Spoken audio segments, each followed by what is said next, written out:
Bueno, ok, entonces bienvenidos. Hoy sábado 12 de noviembre del 2022 a la tutoría virtual de análisis de inversión y crédito. Muy bien, entonces vamos a terminar de repasar la plantilla de Eleva, donde ya habíamos visto los indicadores básicos. Quedamos pendientes por revisar la parte del WACC. Ya hicimos todo esto del ROIC, el EVA y todo lo demás. Entonces, para proseguir con la aplicación y el análisis que ustedes hacen, que ya con lo que vimos hasta la tutoría anterior pueden perfectamente ya analizar los resultados, vamos a mirar entonces ahora un elemento adicional que es el famoso WACC, o ese es el costo de los recursos. Entonces resulta que hay una situación particular. Cuando hicimos aquí lo del EVA, que lo hicimos por 2 métodos, o que se hace ahí por 2 métodos, siempre hay una resta. Entonces ya sabemos que esa resta puede dar positivo o puede dar negativo. Que si la resta da positivo, valor positivo genera valor económico. Si la resta da negativa, destruye valor económico agregado. Muy bien. ¿Y entonces qué sucede? Pues sucede que en esta resta, en cualquiera, en la primera fórmula, fácil, más sencillo, estamos restando ROIC, ROIC, menos WACC, WACC. Ya vimos que el ROIC es un retorno, o sea, una rentabilidad, retorno sobre la inversión de capital. Y el WACC, que es lo que vamos a mirar, es un costo. Entonces, por eso al hacer esa resta puede dar positivo o puede dar negativo. ¿En qué consiste? Consiste en que siempre la rentabilidad, el retorno, el ROIC, sea mayor que el costo, que el WACC, para que eso dé positivo, obvio, ¿no? Que reste 10 menos 5 y no al revés, 5 menos 10, si no nos da negativo. Entonces, que esa rentabilidad, que ese retorno sea superior, sea mayor que el costo. Y el costo es el WACC. Entonces, vamos a mirar ese costo. Ese WACC, entonces, habíamos solamente mencionado aquí esta parte que tenemos, que se descompone en dos, que habíamos dicho que era un costo promedio. Y un costo promedio ponderado. Promedio puede ser promedio simple, promedio aritmético, promedio geométrico, promedio ponderado. Un promedio simple, pues como su nombre lo dice, simple es sume y divida. 5 datos. Sume 5 datos y divídalos entre 5. Eso es un promedio simple o aritmético. Un promedio geométrico. Ya lo hicimos con los diferentes ítems del EVA. Lo hicimos con el RF, el RM, a través de la página del señor Damodarán, donde tomamos un valor final sobre un valor inicial y lo elevamos a la raíz décima, 10 años. Eso es un promedio geométrico, promedio por año geométrico, la raíz décima de una cifra, promedio geométrico. Ahora un promedio ponderado quiere decir que se pondera, se cuantifica, se pesa, cada cifra tiene un peso diferente, una cuantía, un peso porcentual distinto. Las notas de ustedes es promedio ponderado, no es un promedio simple, ¿no? ¿Y cómo es un promedio ponderado? Un promedio ponderado es cuánto representa, cuántos créditos tengo en esta asignatura sobre un total de créditos. Entonces tiene un peso, una participación. Eso mismo sucede entonces con el promedio que vamos a calcular. Entonces, ese promedio ponderado, que es un costo, como les decía, el WACC es un costo, depende de dos variables, los recursos propios y la deuda financiera.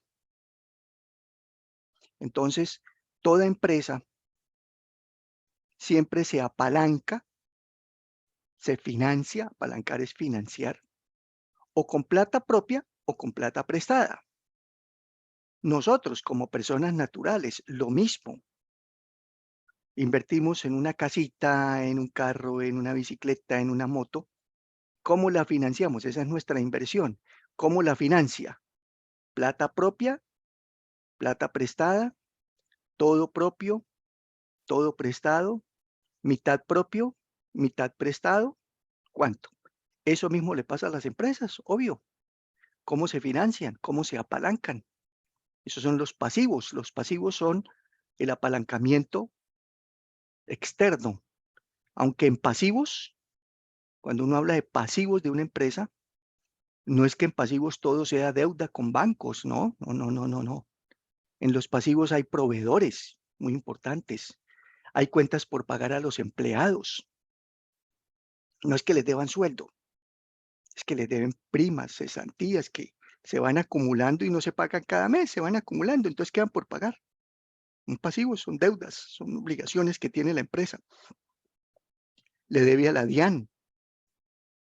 No es que esté en mora, sino que son unos vencimientos, hay que devolver un IVA, una retefuente, lo que sea, entonces quedan unas cuentas por pagar. El recibo de energía, no es que no se haya pagado y no vayan a cortar la energía, no, es que llega y se vence hasta el otro mes, entonces queda por pagar. Todo eso son financiación, cómo se financia una empresa. Y los recursos propios de una empresa, pues es el patrimonio. El patrimonio es lo de los socios. Entonces, ahí está la financiación y está la inversión. ¿Dónde está la inversión de una empresa? Los activos. ¿Cuánto tiene invertida una compañía? ¿Cuánto tiene en activos? O sea, es la inversión. Entonces uno mira activos y eso como que no lo entiende. Entonces ya sabe uno que esa cuenta de activos es todo lo que ha invertido la empresa. ¿Y en qué invierte una empresa? Pues tiene un terreno, tiene unas bodegas, tiene unos equipos, tiene unas máquinas, tiene un equipo de transporte. Eso es lo físico. Tiene unos muebles, unos computadores, unos archivadores, unos escritorios. Eso se ve, eso es lo tangible, pero hay cosas que no se ven, que también son inversión. Lo que invierten los clientes, cartera, ya lo vimos, cuentas por cobrar. ¿Cómo así que invierten los clientes? Ah, pues que usted le vende y no le pagan. Usted invirtió en su cliente, ¿verdad? Sí. Entonces, usted tiene una inversión que todavía no le han dado, no le han devuelto, y usted le entregó una mercancía, un servicio, un producto, y se lo quedaron debiendo. Cuenta por cobrar. Esa es una inversión adicional. Inventarios. Usted tiene ahí unos inventarios, unos insumos, unos productos que no se han vendido. Eso es una inversión. Todo eso es inversión. Tiene acciones de otra empresa. Es una inversión. Entonces, todos esos activos, toda esa inversión tiene una financiación.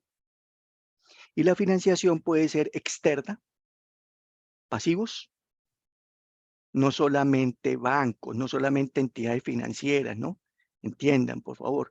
La financiación, uno cuando habla de financiación o de pasivos, de una vez piensa, ah, le debe a los bancos. Sí, una parte se le debe a los bancos, créditos, pero la gran mayoría de esos pasivos no son con los bancos.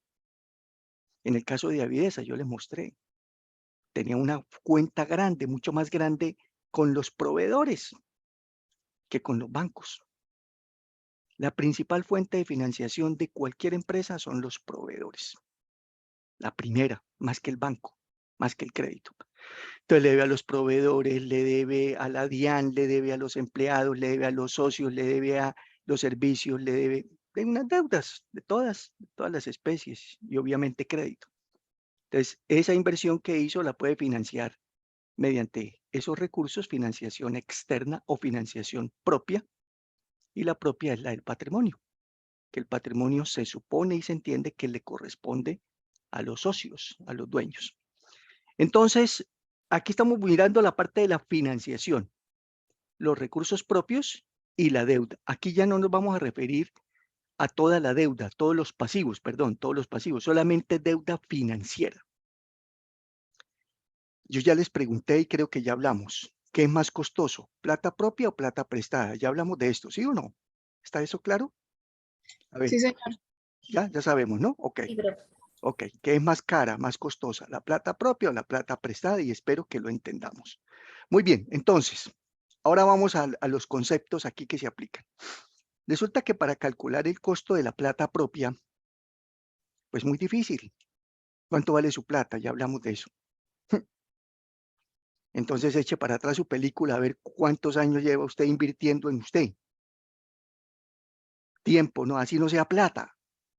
El tiempo, el sacrificio, el esfuerzo, el trabajo, el dejar de hacer cosas, el dejar de pasear, de disfrutar, por estar aquí estudiando, por venir a una tutoría, por hacer un trabajo.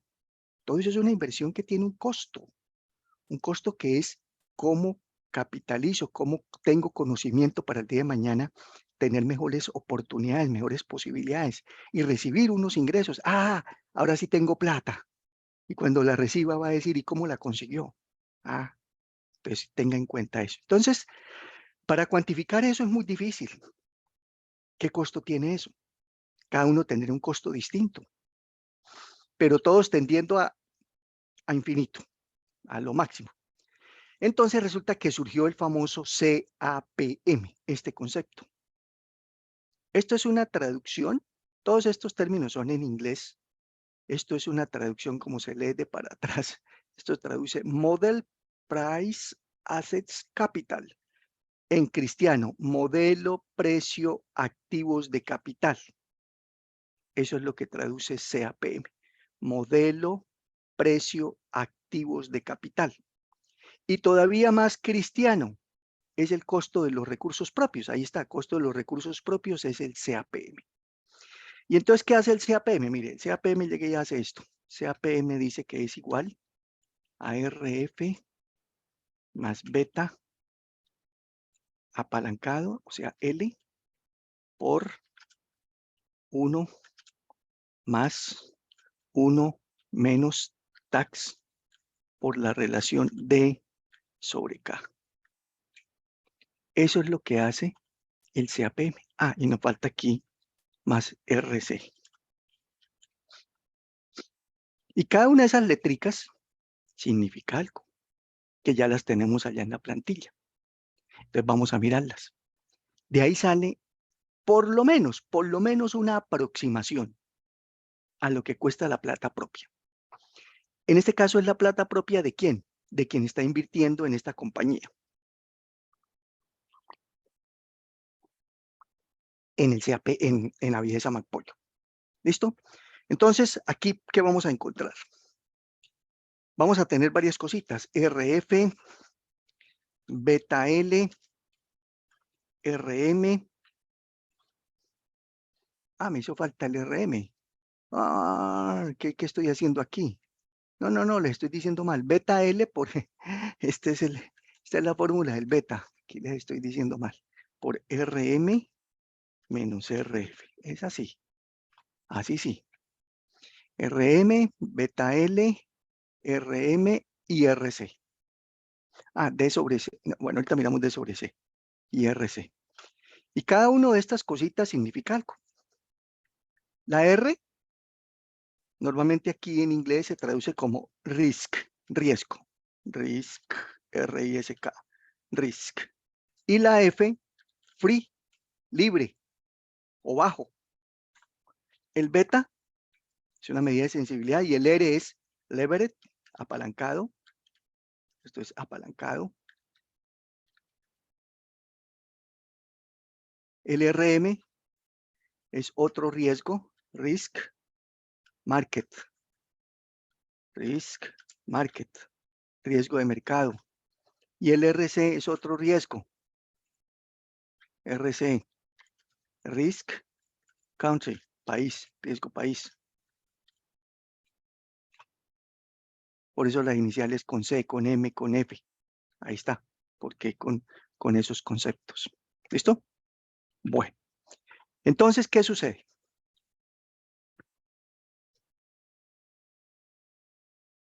Que cada una de estas letricas tiene un valor, tiene una identidad, y cada uno quiere decir algo. En este caso, el RF, libre de riesgo como tal, libre de riesgo no hay nada. Todo tiene riesgo, todo, y menos en finanzas. Todo es con riesgo. Simplemente que es el de más bajo, el más bajo riesgo. Y resulta que el más bajo riesgo, por ejemplo, en Colombia,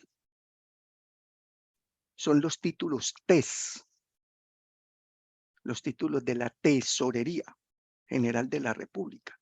Ese es el más bajo, la más baja inversión, el más bajo riesgo de invertir en un papel es en TES, en Colombia. TES, en Colombia. Colombia TES. ¿Quién expide los TES? El Banco de la República. Lo respalda el Banco de la República. El Banco de la R, el B de la R. Estos son respaldados por el Banco de la R. Banco de la República. Por eso es el más bajo riesgo, porque están respaldados por el banco emisor, el Banco Central de Colombia. No son del Banco Bogotá, ni del Banco Colombia, ni del Citibank, ni del Helbank, ni nada, del Banco de la República. Pues ese es el mejor de todos los bancos, obvio, no en términos de que sea el mejor para créditos, porque allá no nos dan crédito, allá no hacen créditos, eso es un manejo que él hace porque es un banco emisor, banco del Estado.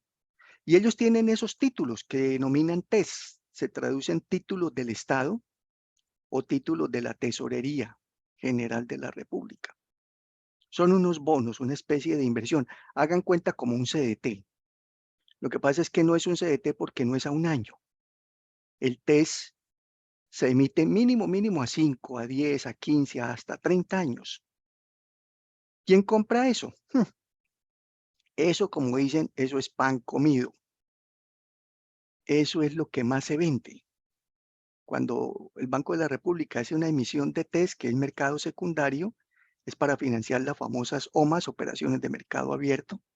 Hay déficit fiscal, hay déficit presupuestal, todos los déficits que hay en Colombia, entonces les toca emitir títulos, venderlos al público.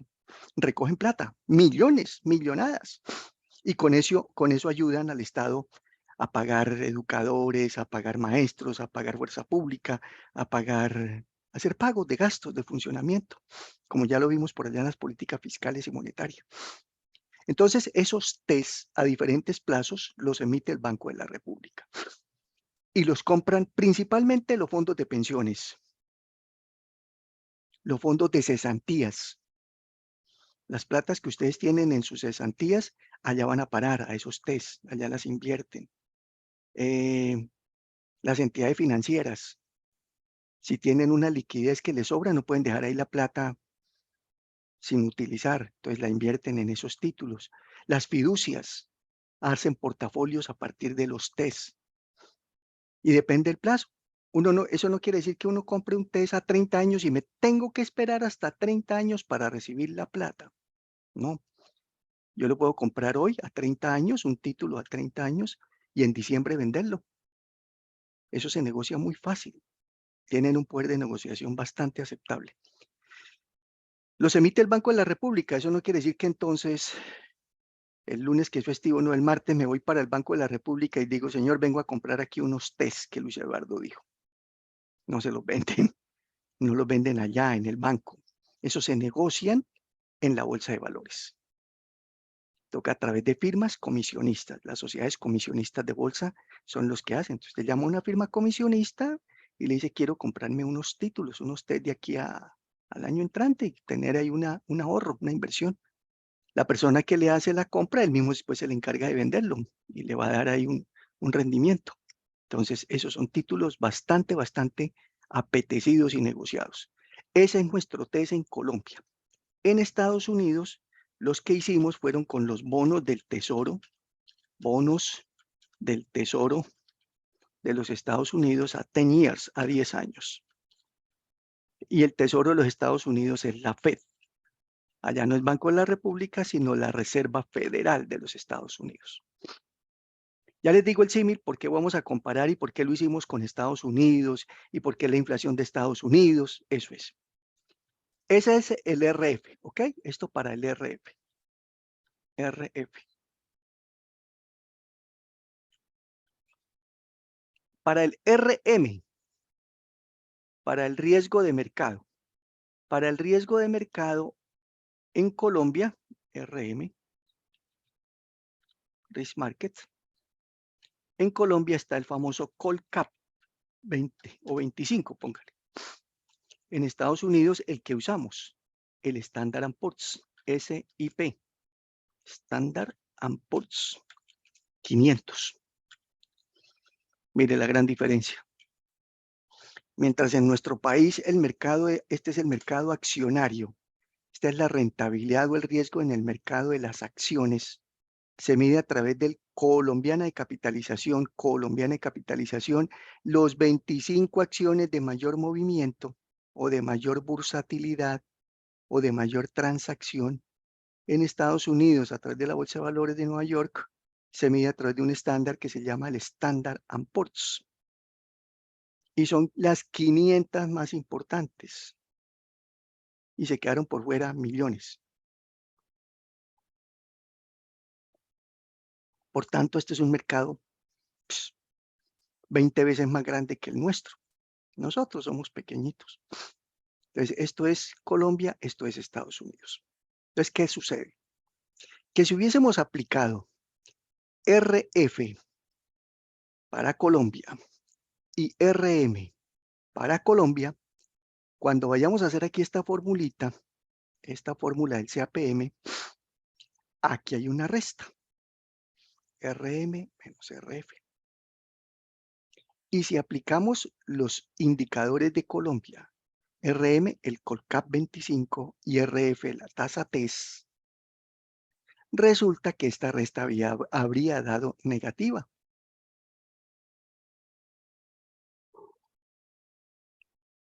¿Por qué? Porque en Colombia el rendimiento de este Colcap, ustedes lo vivieron, ustedes lo evidenciaron, ustedes lo comprobaron con el concurso de la Bolsa de Valores, donde las acciones de un día a otro decían, no, profe, se bajaron. Y ese es el índice del Colcap, el promedio de las acciones, cómo se comporta. Esto es un índice de accionario. En Colombia, en Estados Unidos, pues otro. Y así estuviéramos tomando siempre las mismas, las 25, eso casi siempre son las mismas en Colombia. Ecopetrol, los bancos, Argos, las mismas, Colombiana, son casi las mismas siempre 25. En Estados Unidos esas 500 están cambiando, porque hay unas compañías que participan con mayor importancia unas que otras, y un día salen unas, entran otras, y son 500 de un mundo de inversiones que hay allá.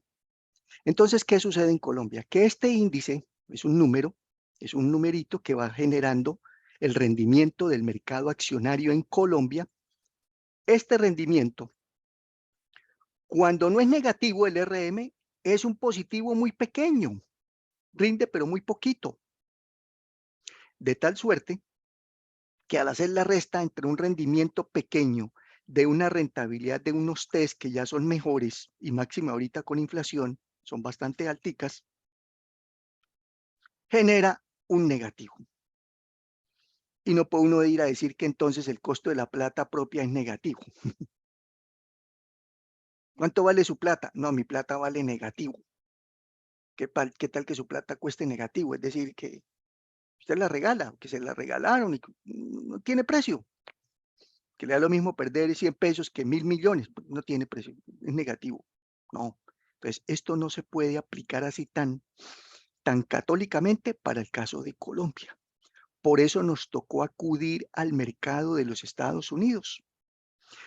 Además, entre RM y RF, entre un riesgo de mercado y un libre riesgo, como su nombre lo dice, libre riesgo o riesgo bajo, si algo tiene riesgo bajito, tendrá rentabilidad bajita. Y si algo tiene riesgo alto, tendrá rentabilidad alta. Un principio financiero, ¿no es cierto? A mayor riesgo se supone mayor rentabilidad. A menor riesgo se supone menor rentabilidad. Ejemplo, usted compra un CDT, riesgo, que se acabe esa entidad financiera. Ese es el riesgo. Lo compró a 6 meses. Usted está a la fija que en 6 meses ya sabe cuánto va a ganarse y un riesgo. Tiene un riesgo pequeño. La rentabilidad no es que sea una cosa exagerada. Es también pequeña. No, ya no compré un CDT, compré fue un bono. Ah, ese un bono ya tiene un riesgo mayor, pero tiene una rentabilidad mejor. No, ya no compré un bono, ya compré fue una fiducia, un portafolio en dólares. ese tiene un riesgo más alto, pero también tiene una posibilidad de que tenga un rendimiento más alto. No compré ni CDTs, ni bonos, ni fiducia, ni nada de eso. Compré una acción. Ese es el de mayor riesgo de todos, que es el riesgo de mercado, el Colcap y el Standard Poor's. Ese es el mayor riesgo, este es el mayor riesgo. Entonces, se supone que si es de mayor riesgo RM, debe ser de mayor rentabilidad RM. Y en Colombia no. En Colombia esto es al revés. En Colombia, el de mayor riesgo es el de menor rentabilidad. Y el de más bajo riesgo es el de más alta rentabilidad, comparando los dos. Entonces, esto no se puede aplicar para el caso colombiano, así como está de cada variable. Entonces, ¿qué toca hacer? Tocó acudir al mercado americano y buscar entonces el RF de Estados Unidos, bono de los tesoros expedidos por la Fed, y buscar el riesgo de mercado accionario, el Standard Poor's de la Bolsa de Valores de Nueva York, 500. Listo. ¿Y entonces qué pasó? Pues resulta que cuando se aplicaron aquí los RFs y los RMs, que yo lo hice para un año, ustedes lo tienen que hacer para el otro. Yo aquí tengo unos datos del 2020 inventados, como ya se los dije, estos no son. Ustedes lo hacen de la misma forma en que yo les expliqué con Damodaran.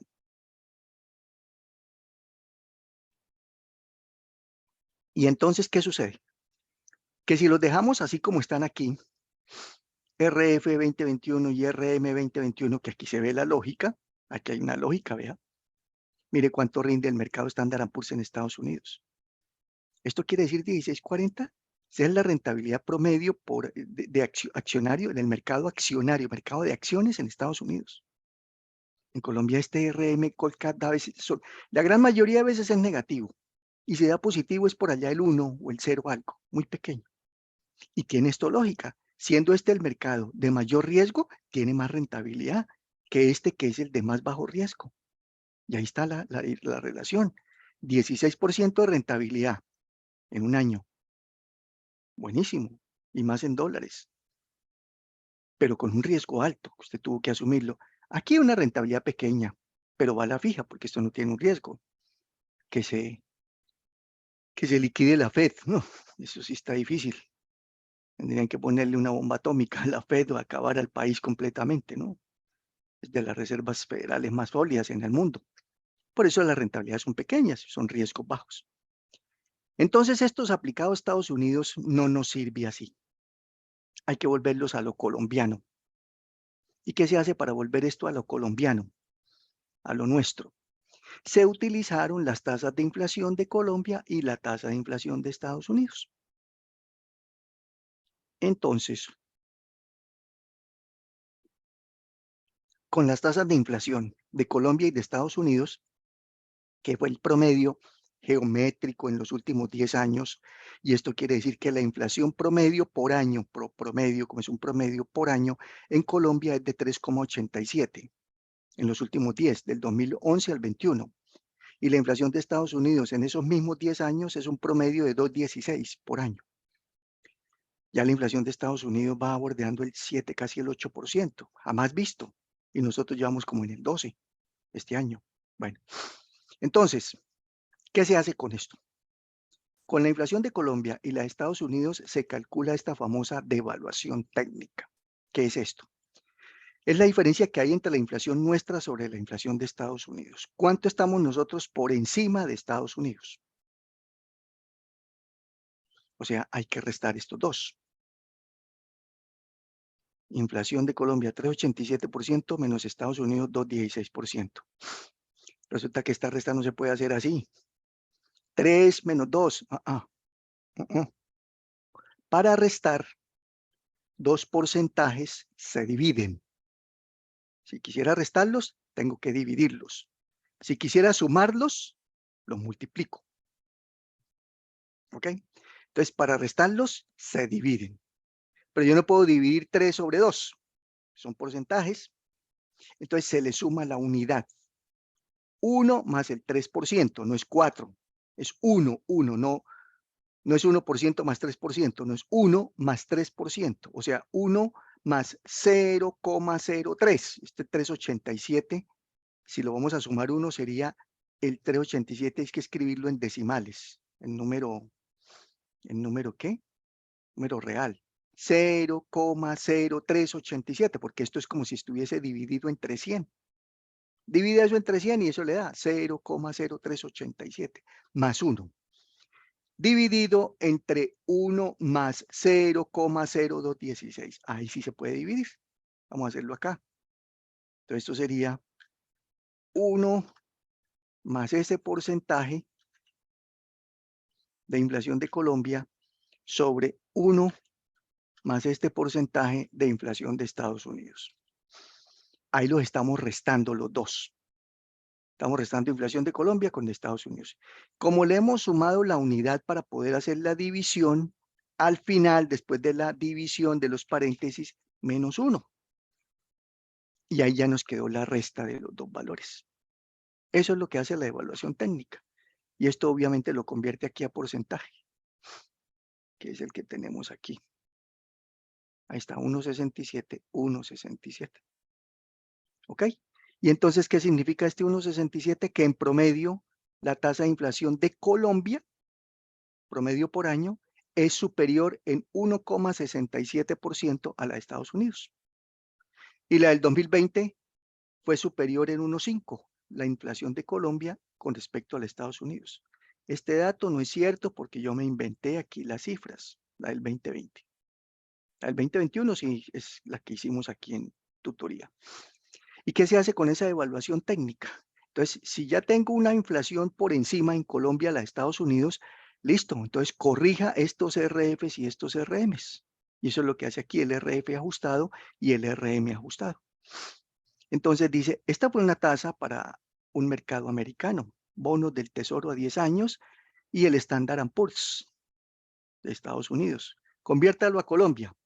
Entonces le dice aquí, ahora, esa tasa RF y esa tasa RM del mercado de los Estados Unidos, a eso le va a sumar la devaluación técnica, que ya dijimos que es cuánto por encima está la inflación de Colombia a la de Estados Unidos. ¿Cuántas veces por encima está? 1,67% por encima, 1,50% por encima, por año, promedio por año. La inflación nuestra a la de Estados Unidos. Entonces le vamos a sumar a estas RFs y a estas RMs esta devaluación. Pero para sumar, ¿qué se hace? Ya les dije.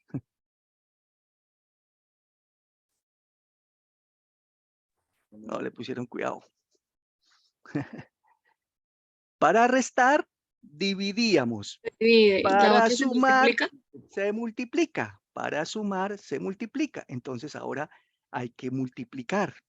Entonces ahora hagamos cualquiera, la del 240. Entonces, por ejemplo, la del 240. Entonces ahora se toma igual 1, siempre 1. Él ya lo hizo acá, simplemente les estoy demostrando y les estoy diciendo de dónde salen los datos. 1 más el RF. Ese es el de Estados Unidos. Ahora le vamos a sumar algo, entonces por paréntesis 1 más la tasa de evaluación de ese mismo año. Listo, con eso ya nos queda hecha la operación, sumándola. Ahí se multiplicó. Le sumamos la unidad para poder multiplicarlo. Y al final le restamos la unidad y lo convertimos a porcentaje. Y ahí está el 411 y el 411. Entonces quiere decir que la RF de Estados Unidos aplicada a Colombia sería el 411. Y la RM de Estados Unidos aplicada a Colombia sería el 1835. Y ahí sí ya tiene lógica. Entonces ya estos datos son con lógica para Colombia. ¿Ve? Que la rentabilidad del mercado accionario es superior a la rentabilidad de los bonos o de los TES en Colombia, en el caso de los bonos. Y tiene lógica, ¿por qué? Porque esto es de mayor riesgo. Si tiene mayor riesgo, debe tener mayor rentabilidad. Si tiene menor riesgo, debe tener menor rentabilidad. Y ahora sí, cuando vaya a restar 18 menos 4, aquí en la fórmula RM menos RF, RM menos RF, 18% menos 4%, pues da positivo. Por eso es que se utilizan esas tasas. Esa es la razón.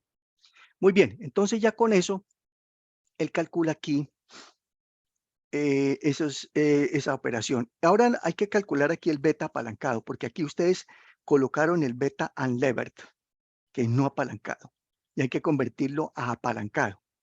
¿Qué hace el beta apalancado? Entonces el beta apalancado, beta L, es igual al beta no apalancado, beta U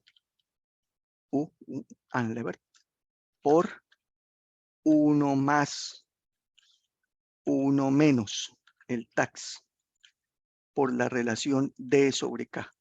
Eso es lo que hace para convertir de beta no apalancado en apalancado. ¿Qué es esto? Resulta que el beta unlevered lo sacamos también del señor Damodaran y cada uno le aplicó a su empresa el beta, según el sector. En el caso de Avidesa, pues tomamos el de granjas avícolas o granjas y farms, y granjas y fincas, o sí, sector como agropecuario, agrícola, bueno, para el caso de Avidesa.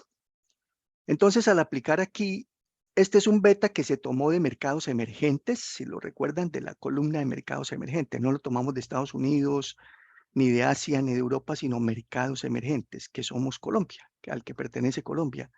Mercados tercermundistas, mercados en vía de desarrollo, bueno, todo lo que nos dicen y somos realmente. Y se tomó de un sector, no de la empresa Avidesa. Y yo estoy haciendo el estudio es con Avidesa Macpollo. Entonces, ahora yo cómo hago eso para convertirlo a Avidesa, si esto es por allá del sector avícola de mercados emergentes. ¿Y quiénes están en mercados emergentes? Casi todo Latinoamérica, África, países africanos, de Asia Media o Asia Septentrional, algunos. Esos somos los países emergentes. Entonces ahí hay de todo. Y entonces, Avidesa, ¿dónde queda? Entonces, hace esta operación para convertirlo a Avidesa. ¿Por qué es esta operación?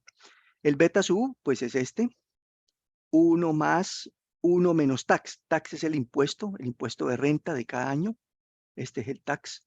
31, 32, 31% en el 2021, 32 en el 2020. Este año es 35. El tax, ¿qué más tenemos acá? Y la relación D sobre K. ¿Qué es esto D sobre K? ¿Qué valor de deuda tiene la empresa y qué capital tiene la empresa? O sea, ¿cómo se apalanca la empresa? ¿Cuánto de pasivo? Aquí sí es deuda solamente financiera. Aquí no es el pasivo de proveedores, de DIAN, de empleados, no. Deuda financiera, la que tiene costo financiero. Y el K es el patrimonio, los recursos de los socios. Y aquí tenemos, entonces aquí tenemos el P y aquí tenemos el D. Ahí está la relación deuda-capital. Mire, aquí pues es dividir. Divida 30 entre 467 de deuda sobre K patrimonio. Da la relación. ¿Este numerito qué quiere decir? Que por cada peso de patrimonio deben 7 centavos de deuda financiera. Pues nada, mire, el patrimonio de los socios son 400, casi 68.000 millones y de deuda son 30.000 millones. Deuda con bancos. Esta sí es la deuda solo con entidades financieras. En el año 2020 ya tenía un poco más de deuda y menos patrimonio. Entonces este 0,42 quiere decir aquí como este resultado no es en porcentaje, sino en número de veces, dice uno por cada peso, el denominador es el patrimonio, por cada peso, K, el K, cada peso de patrimonio de los socios de Avidesa en el 2020 tienen 42 centavos de deuda. Ni siquiera un peso, porque claro, es mayor el patrimonio que la deuda. Pongámosle que sea más alta la deuda. A ponerle un hito aquí, verá cómo queda. No alcanzó. Dámosle un 3. Ay, mira, ahí ya fue mayor de 1. Aquí nos dio mayor de 1. Al dividir D sobre K, dio mayor de 1. ¿Por qué? Porque hay más en el numerador. Si da mayor que 1, es mayor el numerador, D. Si da menor de 1, es mayor el denominador, K, el patrimonio. ¿Y este qué significa? Que cada peso que tienen los dueños, los socios, deben más, deben un peso con 32. Aquí lo ven. Si este fuera el resultado. Es más lo que deben a los bancos, 439.000, que lo que los socios tienen en la empresa en patrimonio, 300. Y esa relación va a dar más alta.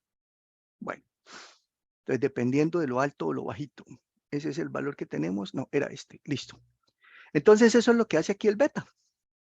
Convierte este beta por allá de un sector de mercados emergentes, lo convierte a la empresa, a Videsa, de acuerdo con la relación deuda-capital. Por eso se llama beta apalancado.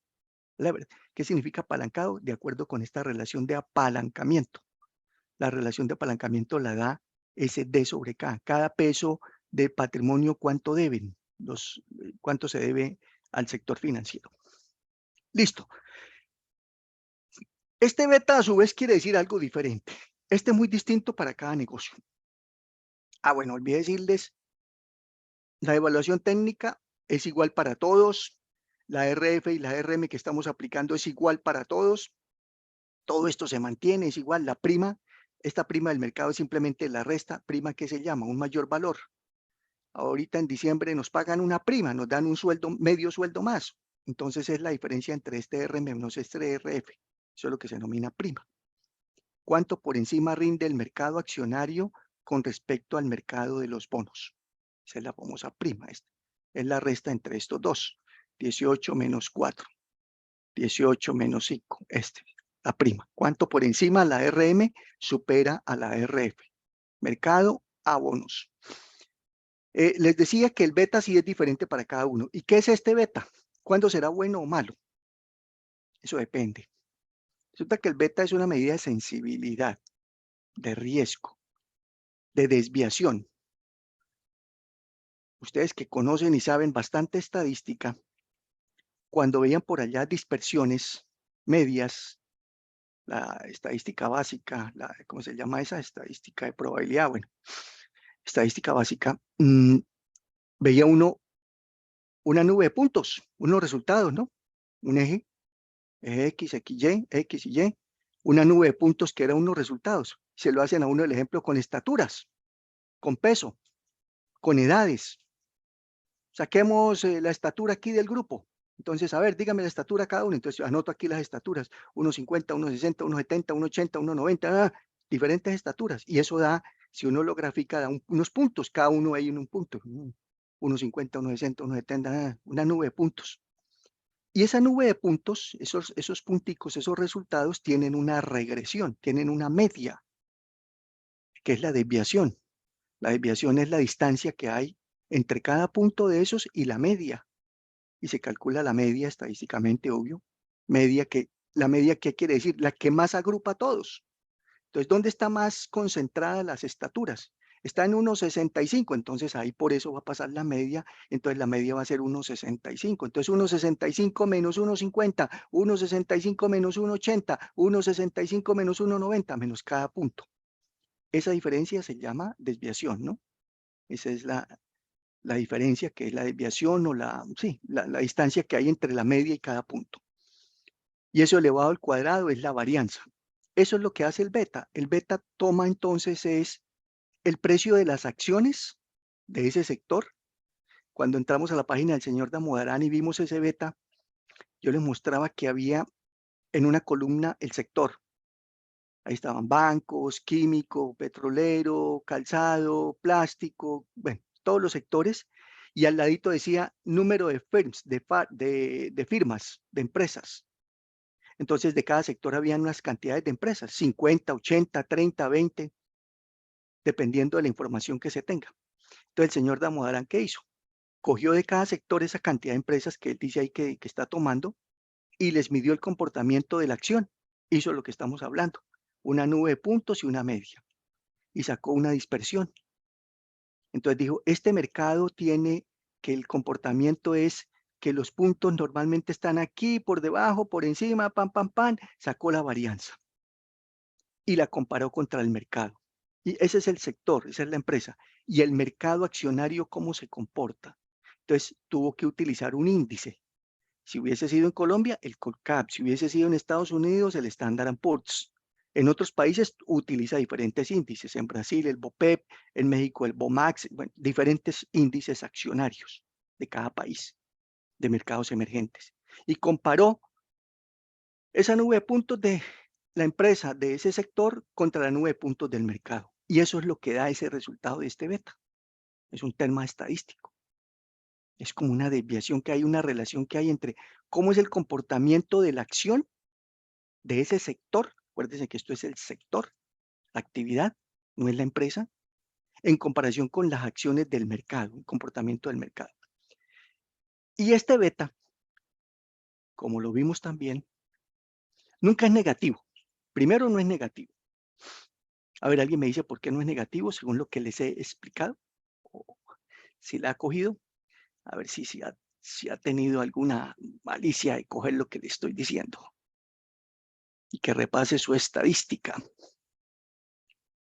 ¿Sabes cuántas estadísticas llevan vistas? Como 5.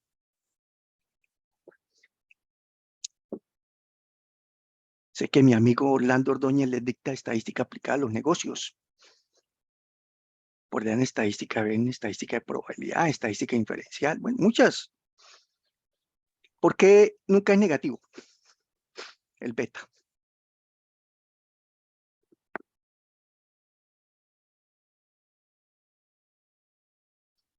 A ver si hay un puntico ahí para el examen, si se animan. Sin buscar en internet, porque eso no tiene sentido. Ya no, ya están buscando en internet, eso no. Porque el beta surge de varianzas y de covarianzas, como les dije. Y una varianza o una covarianza es una desviación al cuadrado. ¿Qué es una varianza? Es la desviación estándar. ¿Ustedes llaman desviación estándar o desviación típica? Como la llamaron cuando vieron estadística. O ambas, no sé. Estándar, profe. Señora, Estándar. estándar. Estándar. Yo la aprendí hace 500 años como desviación típica, pero bueno, se puede llamar cualquiera de las dos, desviación estándar o típica. La desviación estándar puede ser negativa, porque si la nube de puntos está aquí, un ejemplo, está aquí, y el punto que voy a restar está por debajo, entonces sería este menos este, entonces da negativo.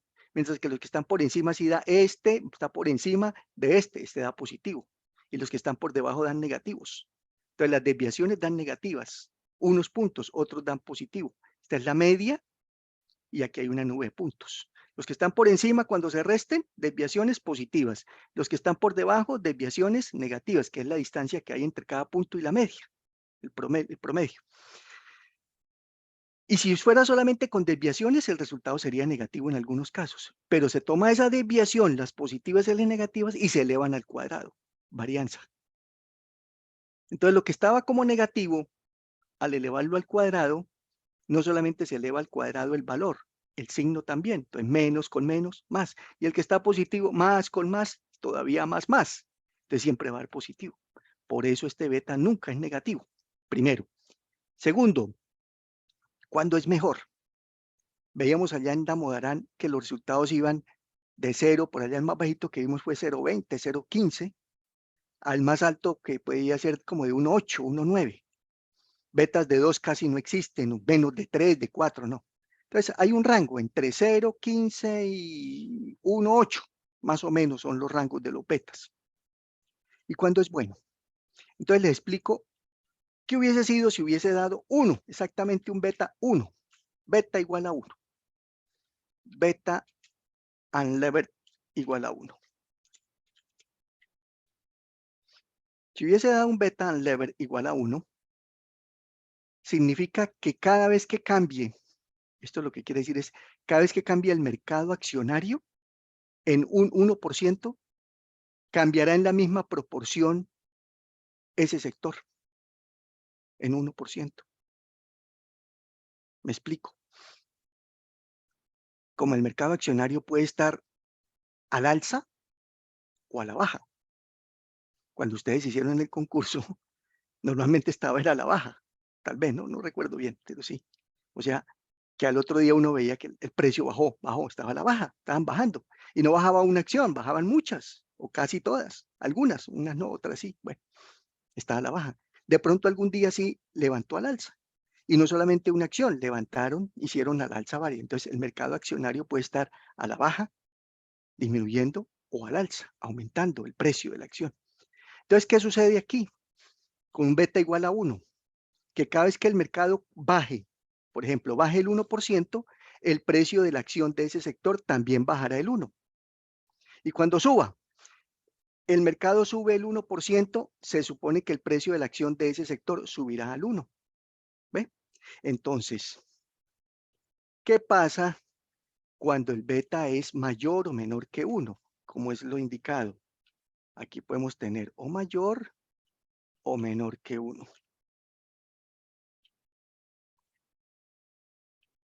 Así lo podemos tener. Mayor que 1 o menor que 1. No menor que 0 porque 0 sería negativo y ya sabemos que no hay negativo. Podría ser mayor o menor. Mayor el de la derecha, menor el de la izquierda. Aquí en este caso para avideza, menor de 1, 0,7 y 0,6. Me inventé aquí este valor de 0,6. ¿Esto qué quiere decir? Que si el mercado está bajando, la acción de avideza, bueno, aquí ya se apalancó. Miremosla aquí ya con el apalancado, aquí con el apalancado. No la miremos acá, que fue el sector, aquí avideza. Si el mercado está bajando, la acción de avideza va a bajar menos rápido, en menor proporción. Ejemplo, el mercado baja el 1%, es decir, todas las acciones se cayeron en promedio el 1%, la de avideza no se cae en el 1%, se cae en 0,76%, menos del 1. ¿Ven? Al año anterior, lo mismo, si el mercado bajara al 1%, la acción de avideza caería, se bajaría al 0,87%. Eso es lo que quiere decir. ¿Cuántas veces se caería o se subiría? Entonces, si el beta es menor de 1, le va mejor a avideza, porque no cae tan rápido como cae el mercado. El mercado cae al 1 y avideza cae al 0,7 y al 0,8. Mientras, vamos a ponerlo superior a 1. Así, le dio 1,81. Es mayor de 1.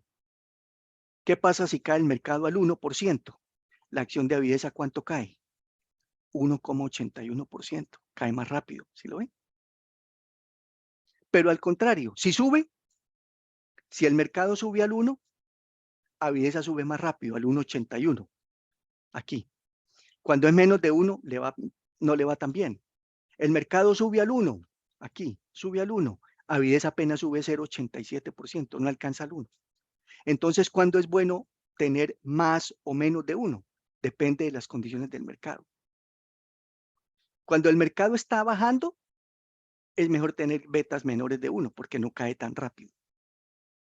Pero al contrario, cuando el mercado está subiendo, es mejor tener el beta mayor de 1 para que suba más rápido. Pero eso nunca se da. Es decir, a veces se da al baja o a veces se da al alza. Entonces, eso no es que sea ni bueno ni malo, ni lo uno ni lo otro, pero ya ahí les hice la explicación a qué se refiere ese beta. Es una medida de riesgo o de sensibilidad. Y ya con eso solamente queda el RC. Ya explicamos el RF, la prima, el beta y el RC. Y el RC es el riesgo país, risk country. Y es el que también tomamos del señor Damodaran, la prima riesgo país, que dependiendo de la calificación que le dé la firma, Moody's, se me olvidó. Sí, Moody's, ¿cómo se llama? Bueno, la firma que califica los riesgos de un país, en Colombia hay una firma, y entonces dependiendo de las letras AAA, veíamos que países calificados AAA, pues cero riesgo, países desarrollados. Luego venían los AA, los A más, A más más, A2, A1, y ahí vienen las letras y los números. Colombia estábamos en B, ¿cuánto era? B2 creo, B más 2, una cosa así. Entonces teníamos un riesgo ni muy alto ni muy bajito. Venezuela que iba en C o en no sé qué. Entonces cada uno tiene un riesgo. Y todo eso se conjuga en una sola formulita que se llama el costo de los recursos propios, el CAPM. Entonces quedó el RF ya aplicado a Colombia, el beta apalancado ya apalancado a la empresa, el RM aplicado ya a Colombia, el RF y el riesgo país, que ese sí no hay que aplicarlo a Colombia, nada, sino es el riesgo de Colombia. Ese riesgo de Colombia depende de muchos factores, ¿no? Políticos, económicos, legales, judiciales, de orden público, de manejo de la economía, bueno, una serie de factores que hacen que se tengan más o menores riesgos de medidas, de controles, de cambios, bueno, toda esa serie de cositas. Y con eso se mide el costo de la plata propia. Entonces, en conclusión, cualquier CAPM que se aplique tiene los mismos parámetros. ¿En dónde están los mismos parámetros? El RF, el RM y el RC. Eso es lo mismo, sea que yo vaya a invertir en Ecopetrol, vaya a invertir en Avidesa, vaya a invertir en Creaciones Pepito, vaya a invertir en Panadería de la Esquina, vaya a invertir en una fábrica de empanadas, vaya a invertir en una termoeléctrica en Colombia, todos es lo mismo. RF, RM y RC vale lo mismo. Lo único que le cambia es el beta. Ese sí es propio de cada sector. Entonces ya no será lo mismo el sector de hidrocarburos, Ecopetrol y no sé qué, al sector de plásticos, al sector bancario, al sector de inversiones, al sector de farmacéuticos, al sector salud, al sector restaurantes. Entonces ya cada uno tiene un beta y ahí cambia ya entonces el costo. ¿Y qué es lo que hace el costo? Entonces, ¿por qué se determinó esto como costo de los recursos? Entonces la explicación, a ver, se las doy un momentico más, lo más fácil que se pueda. Entonces, a ver, si usted tiene una plata propia, ¿en qué la invierte? A ver, ¿yo en qué la invierto? ¿En apuestas? ¿En dólares? ¿En vivienda?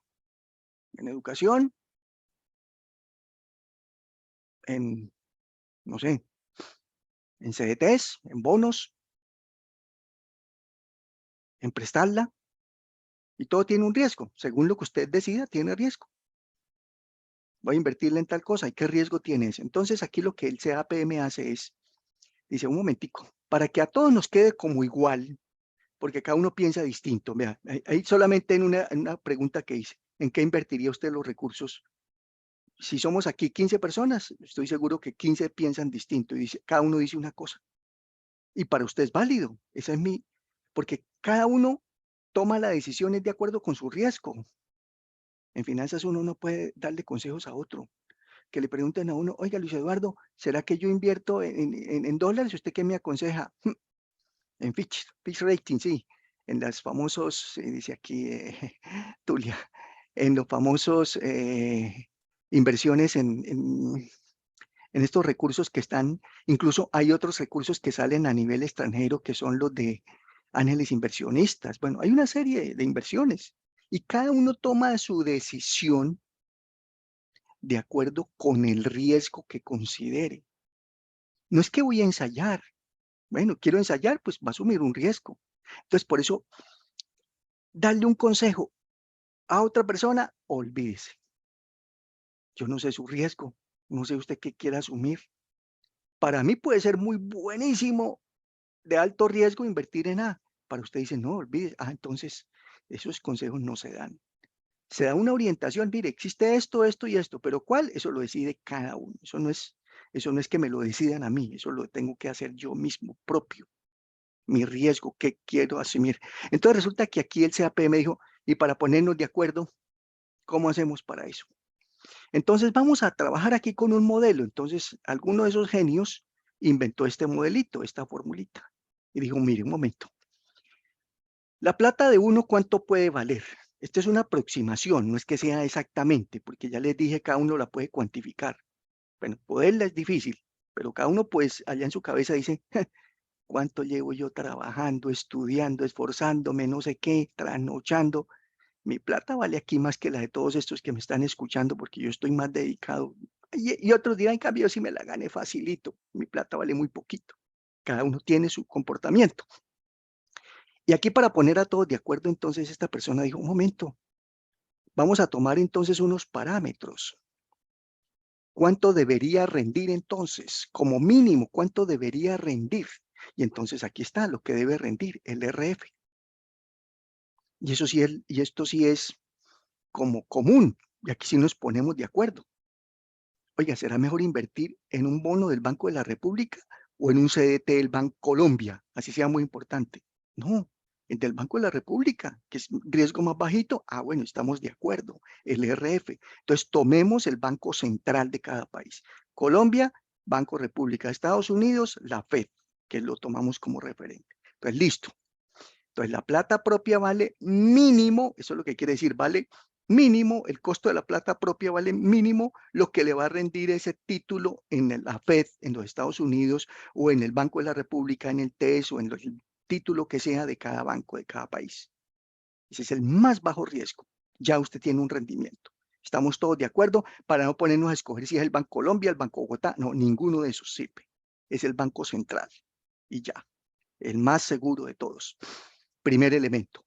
Segundo, si eso es lo que usted invierte en algo que es de más bajo riesgo, también tiene que tener en cuenta lo de más alto riesgo. Ajá. ¿Y qué es lo de más alto riesgo? El mercado accionario, el RM. Ah, bueno. Así sea el de Colombia, el de Estados Unidos, hay un mercado accionario y todos son de riesgo, porque son papeles de renta variable, mientras que el RF es un papel de renta fija. ¿Qué significa papel de renta fija? Tiene una tasa de interés, tiene un rendimiento. El TES tiene una tasa. El bono de los tesoros de Estados Unidos a 5, a 10, a 20 años tiene una tasa, tiene un rendimiento, ya está garantizado. ¿Cuánto le va a rendir? Mientras que el RM, usted compra una acción y dice, oiga, ¿este cuánto me va a rendir? ¿Dónde está la rentabilidad? No, usted la compró en un precio. ¿Y cuánto sabe si le rinde? Pues que el precio le suba para que la pueda vender más alta. Y ahí rinde. Si no, ¿pero cuánto? Ah, no, eso sí, es el mercado el que le define, no es usted, ni le van a decir cuánto. Entonces, ese es alto riesgo. Entonces ya tenemos definidos los dos. El más bajo riesgo, el más alto riesgo y el riesgo donde voy a invertir en el país, obvio. Y ya con esos tres fue que armaron el CAPM. Digo, entonces, lo mínimo que usted aspira que le rinda su plata es lo que le rinde del Banco Central el título, más la prima que usted va a tener que asumir o pagar entre la rentabilidad del mercado accionario y esa rentabilidad del TES o del título del Estado, la diferencia, multiplicada por el beta. Aquí sí es donde cambian todo, porque el beta es propio de cada empresa, de cada sector. O si no, esta se convertiría en una fórmula genérica que daría lo mismo CAPM para Ecopetrol, para el Banco Bogotá, para Tiendas Olímpica, para Arturo Calle, para Almacenes Éxito. No, el CAPM de cada uno es distinto, porque hay un beta distinto de cada sector. Entonces, este beta es una medida como de riesgo. Betas altos, bajos, como ya lo vimos, entonces hace que este CAPM sea más alto. Cuanto más alto el CAPM, más riesgo. CAPMs altos, el modelo precio más alto, más riesgo. El RC pues es igual. Entonces hay variables que son iguales y solo cambia una. Aquí, el caso de Avidesa. El CAPM para Avidesa fue de 16 y de 18. Me inventé el del 2020. ¿Y esto qué quiere decir? Que la plata de la persona que está invirtiendo en Avidesa Marpollo, esto porque está tomando el beta de Avidesa, debería rendir mínimo en el 2021 el 16.82%. Y en el 2020 debería rendir mínimo casi el 19%. Pues si es más alto en el 2020, es porque hubo más riesgo en el 2020. A ver, ¿qué pasó aquí en el 2020? Bueno, la prima riesgo país era más alta, miren, en el 2020, 1.92, ahí empezamos. ¿Qué más hubo alto? La relación deuda-capital era más alta en el 2020. Todo eso hace que le suba el CAPM. ¿Ve? La RF y la RM también. La RM fue más alta en el 2020 que en el 2021. La RF también fue más alta en el 2020 que en el 2021. Aquí en los datos que yo tuve, que me inventé. Entonces, más riesgo 2020 que 2021. No es que este sea mejor por más alto, porque esto es costo, costo, costo, costo. Model Price, Access Capital, modelo precio activos de capital. Entonces ahí se cuantificó. Ya por lo menos se llegó a una aproximación. ¿Cuánto cuesta la plata invertida en Avidesa? 16.82% efectivo anual 2021, 18.99% efectivo anual en el 2020. Entonces ya tenemos el primer elemento del WACC, que es la tasa CAPM, el costo de lo propio. ¿Qué nos falta? El costo de la deuda financiera. Y está aquí. Mire la deuda financiera, que la sacamos de la página del Banco de la República, promedio de los créditos. ¿Créditos cuáles utilizamos? Comerciales. Sí, créditos comerciales. 7,43% efectivo anual, 6,45% efectivo anual. Empezando nomás por ahí, ya ahí está el costo. Costo de la plata propia, 16 y 19. Costo de la plata prestada, 7 y 6. Ya empezamos a decir que es más caro. Ahí lo ven. 7 y 6 la plata prestada. 16 y 18 la plata propia. ¿Ven? Y esto debería ser infinito. Ya sabemos que esto no es simplemente por aproximación aquí al WACC. Simplemente no, es el modelo que se utiliza. Y entonces, ¿qué sucede? Pues que resulta que ese 7 de la deuda y ese 6 del costo de la deuda se convierte en 5 y en 4, todavía más bajito. ¿Cómo así? Claro, el 7% al que usted saca un crédito aquí, según este promedio que había en el 2021 para empresas, esto es para empresas, no para nosotros, personas naturales, lo sacamos de la página del Banco República aplicado a entidades corporativas, empresas del tamaño de las empresas que están ustedes analizando, saldría al 7 y al 6 y se convierte en 5 y 4 el costo, porque existe el escudo fiscal. ¿Qué es eso? Una empresa cuando tiene crédito, ¿qué paga? Al tener crédito, ¿qué tiene que pagar?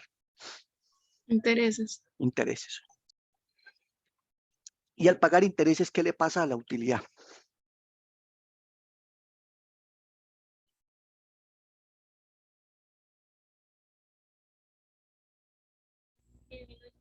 Disminuye la utilidad.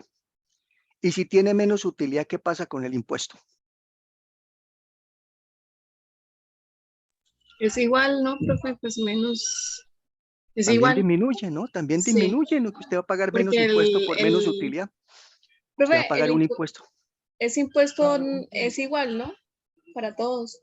El No, impuesto que sí, se no, no, sí, mejora. sí, no me estoy refiriendo a que sea igual o no, Marianelica, no, no. Ah, Es el valor, el valor. Mire, es que no me han entendido el concepto que quiero tratar de explicar. No miren la tasa de impuesto. La tasa de impuesto es la misma para todas las empresas, claro que sí. Pero ponga, mire, una utilidad antes de impuesto, una utilidad a utilidad operacional. Utilidad operacional. Le quitamos unos gastos financieros. Nos genera una utilidad antes de impuesto. Bueno, ahí hay otra serie de cosas. Estoy haciendo lo sencillo para que lo entendamos. Y a esto le quitamos el impuesto de renta.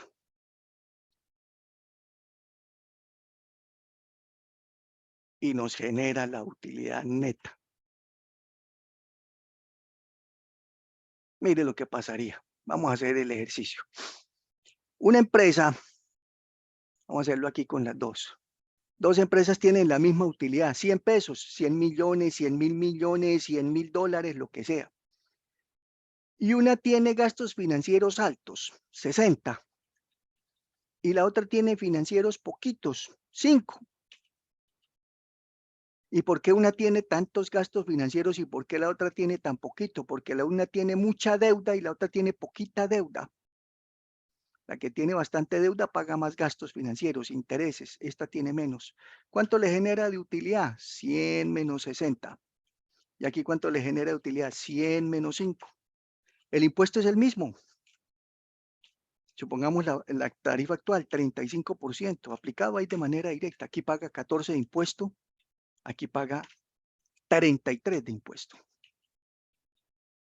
Bueno, y al final, pues obviamente tienen su utilidad neta.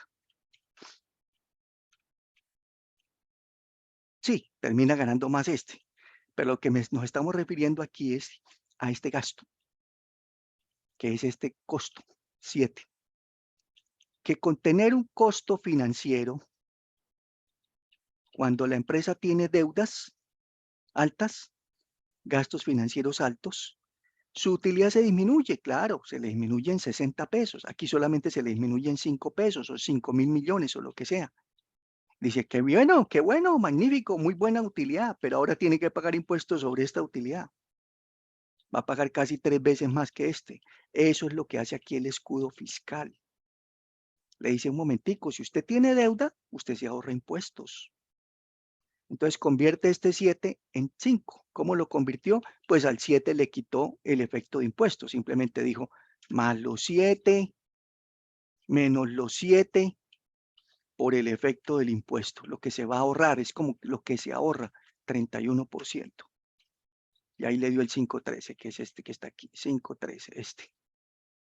Entonces, al costo de la deuda le quita el efecto del impuesto de renta, porque ese impuesto se lo ahorra, se ahorra. Aquí lo ven. Aquí se ahorró en impuestos. ¿Cuánto se ahorró en impuestos? Mire, si no hubiese tenido deuda, habría pagado 33 de impuestos, paga 14, se ahorra la diferencia, porque tiene deuda, paga interés. Dice, pero da lo mismo, profe, pagar o gastos o pagar impuestos. No da lo mismo.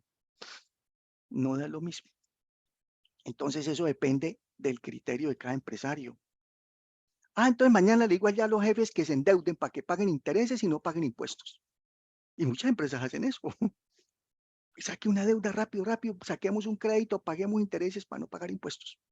Esos son deducibles, los intereses.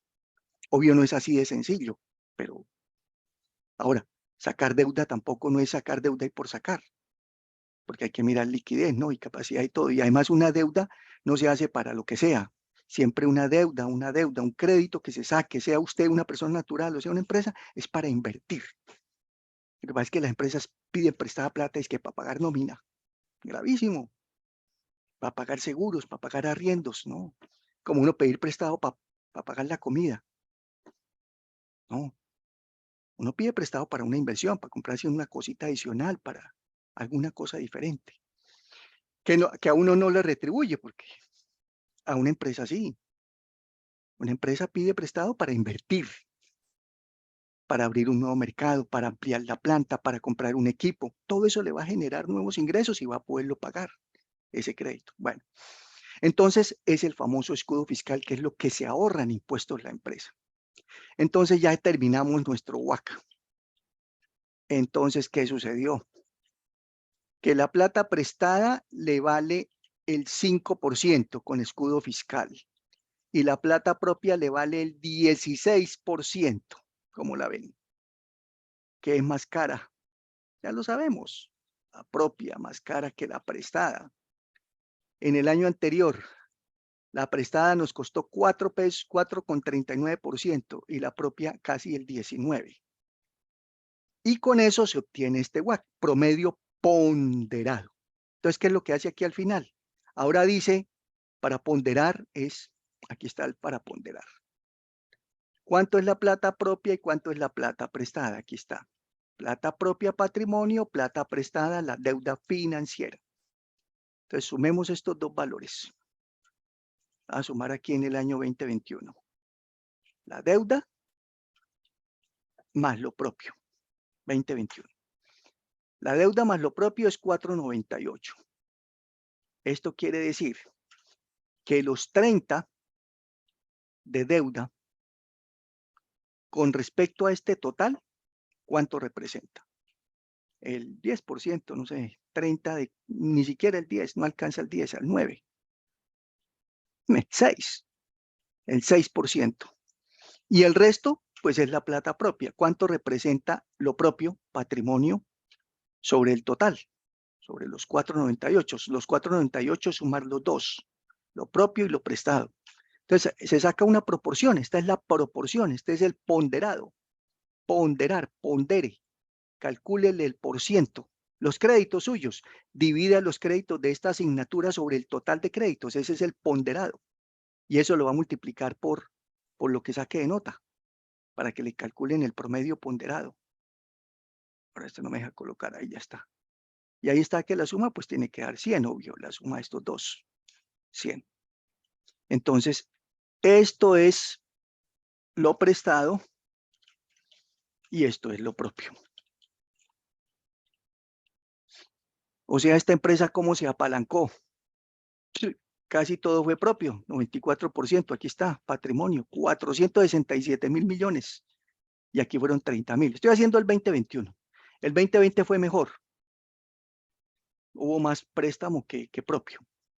Listo, entonces con este porcentaje prestado y propio ya se calcula el WACC. ya teniendo todos los datos. Mire, vamos a calcular el WACC. Entonces, ¿qué hizo él aquí? Dijo, listo, entonces, el WACC es un promedio ponderado, que es un promedio ponderado. Entonces, coge, ¿cuánto vale la plata propia en el 2021? Plata propia, 16.82 CAPM. ¿Y qué porcentaje de esa plata propia financió? Lo financió el 93%. Más, ¿cuánto vale la plata prestada ya con escudo fiscal, con el ahorro de impuestos? 5%. ¿Y qué porcentaje fue prestado? Apenas fue el 6%. Eso que estoy haciendo, ese es un promedio ponderado. Ahí está. Ponderado quiere decir en qué proporción está cada uno. ¿Qué proporción fue prestado? ¿Qué proporción fue propio? Y a cada una de esas proporciones aplíqueles el costo. Y luego hace la suma. Multiplique costo por participación más costo por participación y sume. 16.10. Y esa es la tasa WACC que dio aquí. Ahí está. 16.10. ¿Ok?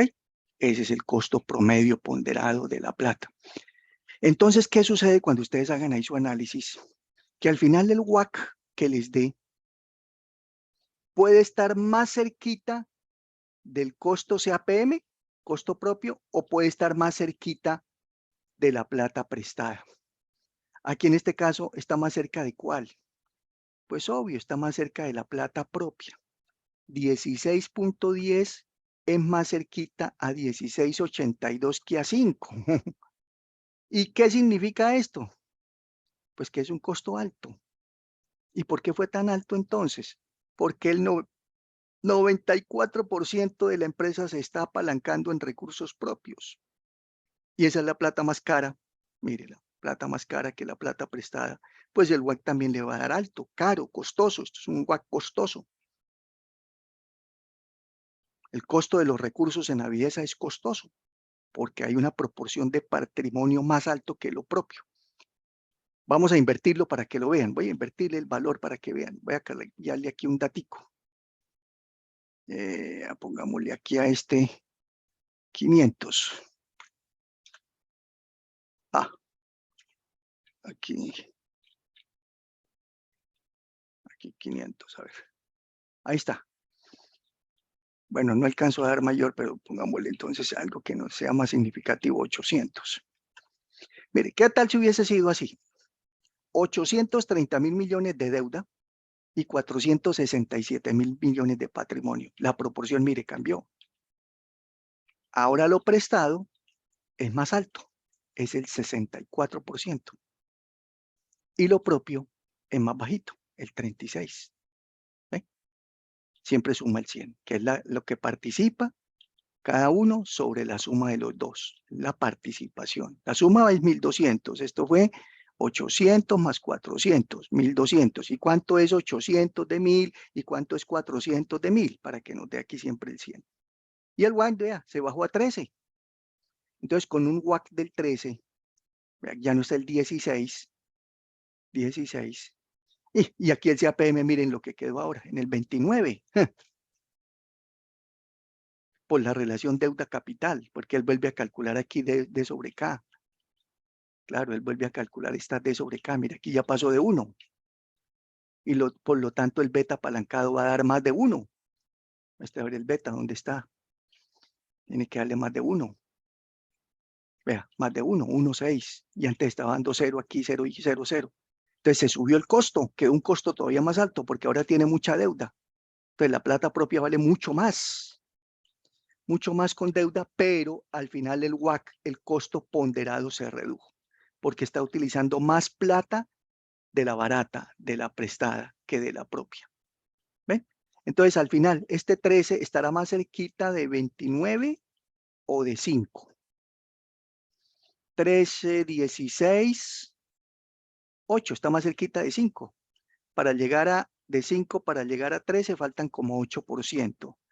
Y para llegar de 13 a 29 faltan 16%. Está más lejos aquí. Está más cerca aquí.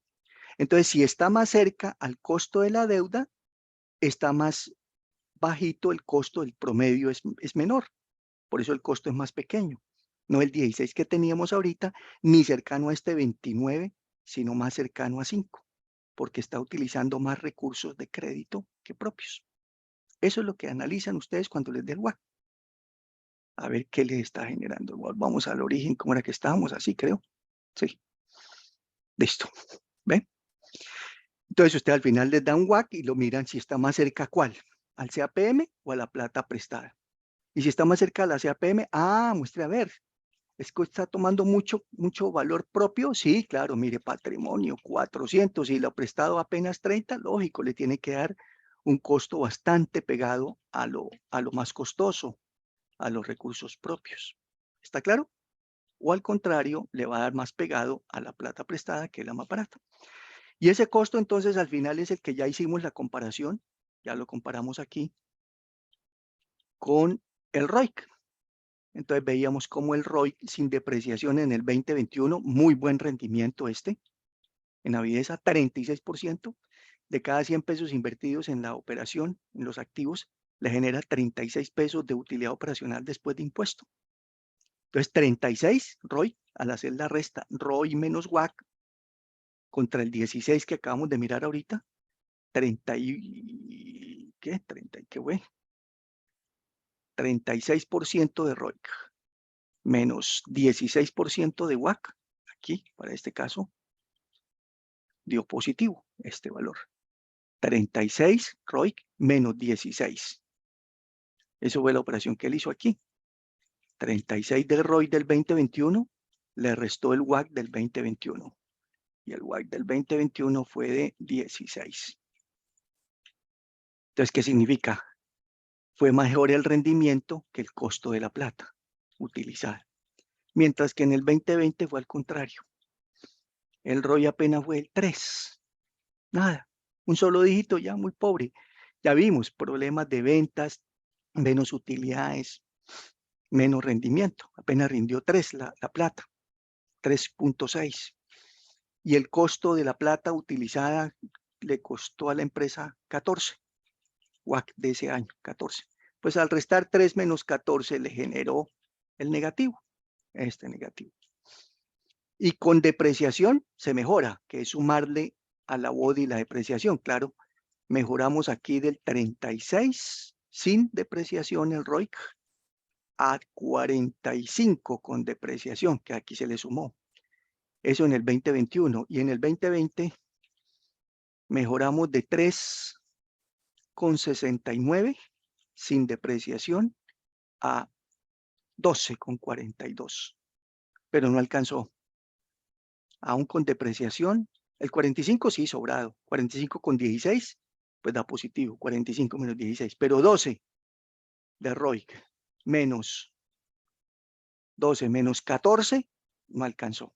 Por eso le dio negativo el EVA con y sin depreciación, que alcanzó casi que a quedar, bueno, 7.000 millones, esto es una cifra, ¿no? De destrucción.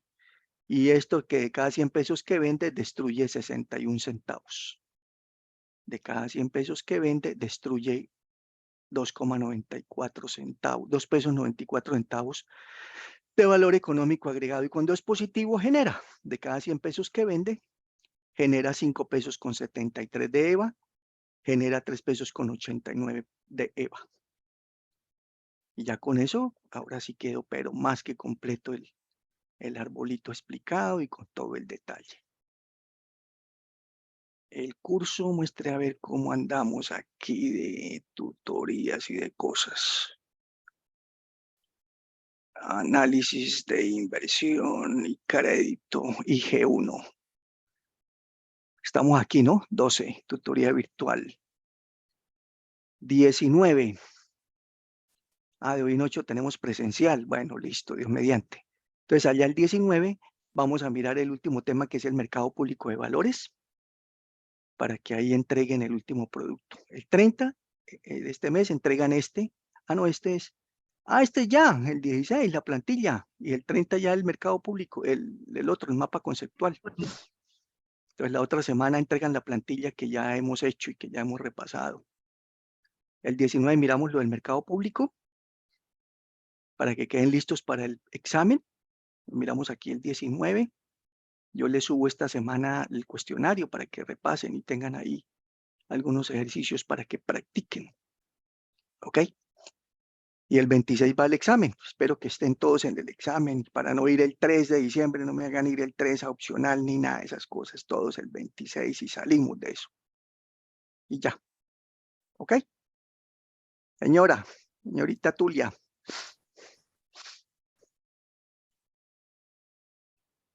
Tulia, señora. No escuchamos. No, no, ya es que ya dijo acerca de el listado para repasar Sí, señora. para el examen. Okay. Eso Gracias. espero, porque eso me lo piden siempre. Profe, súbalo, súbalo. Ya está subido. No hemos tenido tiempo, no lo he mirado, no lo he visto. Eso yo sé que el día antes del examen es que lo miran, si es que al caso lo miran. Ojalá lo revisaran, ojalá.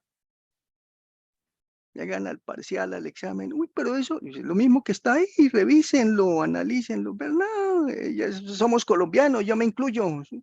El día antes, ¿cuándo es el examen? El sábado 28 de noviembre a las 2 de la tarde.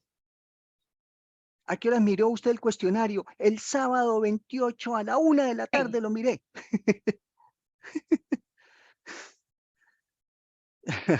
Listo. Señora Mayarly Rondón, Villanueva, Guajira, Santander. Profe. Pues. Profe, y no hay la posibilidad de... No, todo lo tienen desde hace rato, no, eso no nos pongamos con eso, porque eso, no, Mayeli, no me haga huelga, ni me haga sindicato, móntelo allá en su alcaldía, en su pueblo. Pegar semejante viaje, profe. ¿Cómo así semejante viaje? No lo entiendo. Es que le iba a preguntar que si hay la posibilidad de poder presentar el examen virtual. Eso lo tiene que presentar a la coordinación del programa. Margarita, a la coordinación. Margarita es la que autoriza y tiene que haber alguna excusa, alguna cosa que justifiques. Yo no puedo hacer eso. Eso lo hacen directamente con Margarita. ¿Sabe quién es Margarita o no sabe? ¿Si la conozco? Sí, profe, sé quién es. Ah, bueno, ok, listo. Ella es la coordinadora del programa, entonces su merced le escribe y le dice, yo vivo en Villanueva, tal, y entonces ella me manda un correito. Profesor Luis Eduardo, teniendo en cuenta tal cosa, y me da la instrucción y yo acato lo que ella me diga. Oh, gracias, profe. Listo. Bueno, los dejo entonces para que descansen, que les rinda, que les vaya bonito. Profe, no se olvide subir la tutoría para terminar de hacer el análisis. María Angélica, eso me toca a mí 3 horas aquí, quedarme hasta la medianoche mientras su merced duerme, mientras su merced descansa. Yo siempre se la subo a tiempo, no me vayan a decir eso, siempre se la subo a tiempo. Yo no dejo 8 días para subirles, inmediatamente yo me quedo aquí haciendo eso. Okay. No, profe, es para trabajarlo este fin de semana de una vez porque está para el miércoles. Eso yo sé que lo hacen el día antes. Listo, bueno, ok, nos vemos entonces. Bueno, profe, gracias. Bueno, chao, adiós, chao, adiós. Chao. Gracias, profe. Bueno, chao.